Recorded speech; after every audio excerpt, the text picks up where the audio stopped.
আমাদের দেশীয় উদ্যোক্তারা আমাদের ঐতিহ্যবাহী কাপড় দিয়ে আধুনিক ট্রেন্ড অথবা ফিউশন তৈরি করছে, যেমন জামদানি, সিল্ক, নকশি কাঁথা। এই কাপড়গুলো দিয়ে আমাদের তরুণ প্রজন্ম থেকে শুরু করে যে কোনো বয়সের মানুষের জন্য পোশাক তৈরি করছে, যা তাদের জন্য খুব আরামদায়ক এবং স্টাইলিশ।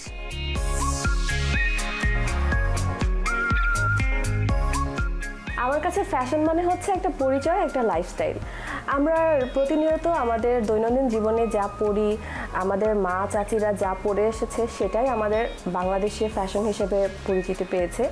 আমি কাপড়ে হ্যান্ড পেইন্ট করি একটু গতানুগতিকের বাইরে, যেন আমাদের দেশীয় মোটিভগুলো নিয়ে কাজ করতে পারি। এবং কারুশিল্পে আমাদের শেখানো হতো দেশীয় মোটিভগুলোকে কিভাবে নতুনভাবে তুলে ধরা যায়। তো সেখান থেকে আমাদের শিক্ষকরা আমাদেরকে সবসময় বলতেন যে তোমরা দেশীয় মোটিভগুলোকে ভেঙে চুরে নিজেদের মতো করে বানাও।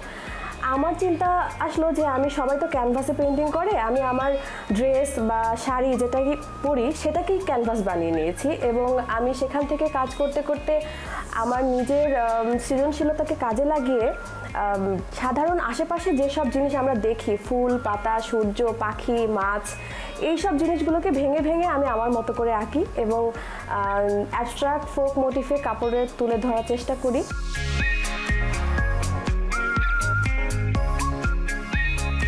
শাড়িটাকে আমার প্রধান ফ্যাশন অনুষঙ্গ হিসেবে আমি নিয়েছি, কারণ শাড়ি, আমরা সবাই জানি যে শাড়ি এমন একটা পোশাক যেটা যার জনপ্রিয়তা কখনোই শেষ হয়ে যাবে না, বা আমরা ছোট থেকে দেখে আসছি যে শাড়ির মতো আসলে এমন কোনো পোশাক হয় না। আর শাড়িটা আজকালকার যুগে ছোট ছোট মেয়ে থেকে স্কুল কলেজের সব বয়সী মেয়েদের কাছে এটা অনেক জনপ্রিয় হয়ে উঠেছে।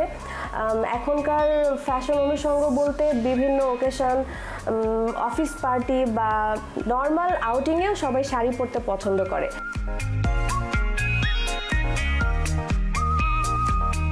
শাড়ির ক্ষেত্রে সবাই দেশীয় ব্র্যান্ডটাকে প্রাধান্য দিচ্ছে, যেটা আসলে অনেক বেশি আশা জাগানিয়া আমাদের মতো তরুণ নতুন উদ্যোক্তাদের জন্য। আমি আমার কাজে সাস্টেইনেবিলিটিটাকে বেশি প্রাধান্য দিয়ে থাকি এবং রাজশাহী সিল্কটাকে প্রাধান্য দিয়ে কাজ করি, কারণ এটা আমাদের দেশের একটা ঐতিহ্য এবং আমি চাই রাজশাহী সিল্কের মাধ্যমে আমার পেন্টিংটাকে আমি বিশ্ব দরবারে ছড়িয়ে দেওয়ার জন্য।